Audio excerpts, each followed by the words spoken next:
মন খারাপ করার কিছু নেই, ভুলটাকে শুধরাতে হবে। তবে চারিদিকে একটু কান পাতলে শুনতে পাচ্ছি অনেকে বলছে ভুল হয়েছে, ওই আব্বাস নওশাদি ঠিক ছিল। এখন একটু হলেও অনেকে ভুল ভাঙছে, তবে তাদের ভুল কোনোদিন ভাঙবে না যাদের বাইরের চামড়া বা সুরাতটা মুসলমান, ভেতরের পার্টসগুলো সব বেঈমান, তারা শুধরাবার নয়।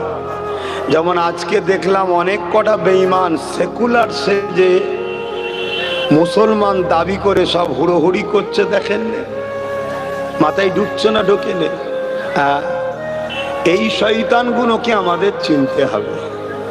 এরাই হলো সব থেকে বড় আমাদের ক্ষতিকারক।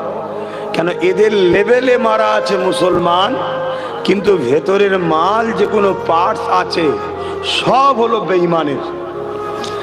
আমার তো ডাউট হয় এদের রক্তটাও হয়তো বেঈমানের আছে। কথাটা কি খারাপ লেগে গেল?